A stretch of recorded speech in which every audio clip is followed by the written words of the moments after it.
Indian Army amadi Manipur Police ki personnel singna tha asigi tang kun mangada Laimakhong Army camp ta changkhibadagi thiba khangdan leiriba Laisram Kamal Babu gi langla langjil thibagi thabak hena kansinbaga loinana Laimakhong amadi masiga tainaba khul singda joint search operation sing kanna chathari haina army official singdagi phangbu paw amana hairi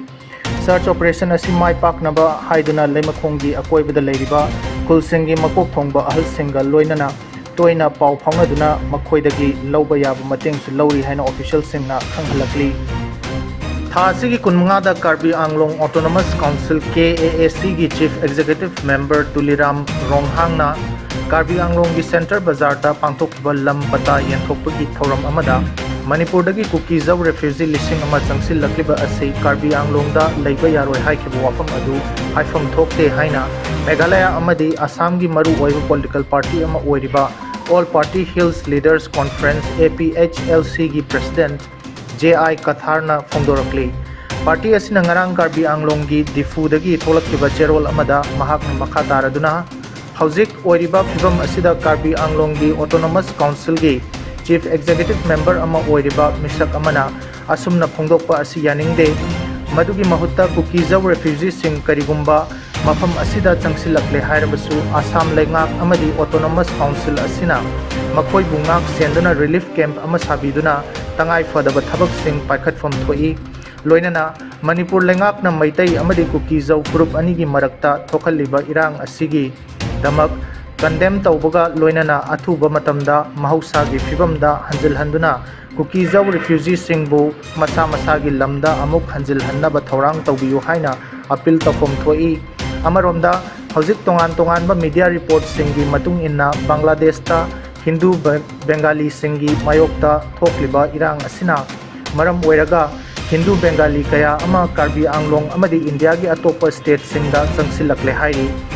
laibak thibadi matang asidadi chief executive member na Hindu Bengali refugee sing leiba yaroi haidriba karigino hangki nakalamromda uripok apunba lup amadi uripok nupi apunba lup na Manipur gi police station tarukna konba mafam singda nahaunana apspa thamjilakliba asi lawtho haina taliba demand asibudi party asina saugatli loinana Jiribam amadi Manipur gi atai mafam singda micham hatpagi thawong sing akan mamawongda condemn tawi kanagumba kharana insillaga furup animakki miyamda misi mina thokanba manba thawong sing asisu party asina condemn tawi maitai amadi Kukizaw furup ani asi Indigenous Indian Mongolian ngaktani masida ayambana Iranian Aryan gi miyoi singna mapung oina semgatpa India lengakna leibak asigi awang nongpokki state singda leiriba miyambu hainadabagi mawong utliba asi party asina condemn tawi haina fongdokli tongan ba district singi district magistrate singna ngarang amuk thoglakkiba order amagi matung inna Manipur gi tampakki mafam singda thamlamba curfew adu ngasi November gi tang Kunipan gi ayuk pung mga dagi numit yung pung 12 fawba pung 8 khakki oina amukasu pomthokre curfew pomthokliba asi maru oina nongda changraba yadaba chana thaknaba hidak lang thakki potlam sing miyamna leisin haunabagi damak laukhalakliba khongthang amani adumapu mi yamna tinba wakan mifam famba rally na chingba chatpadadi hairiba athingba asi leikhigani masiga loinana atai atopa essential service sing haibadi health PHED, CAF, NPD, municipal officials amadi staff sing power haibadi MSPDCL, MSPCL, petrol pump, media court,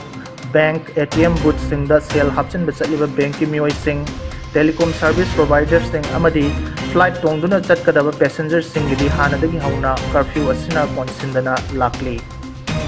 Kasar Dima Hasau amadi Tamenglong district ki Lodi Kasari haina khangnariba Manipur border area gi Tri Junction ama oiriba mafam asida lona yadaba mioi kharat chathok chasin tawri haiba paw ama fangbadagi Kasar police na akan mamawongda thiba humbagi thabak chathak thibaga loinana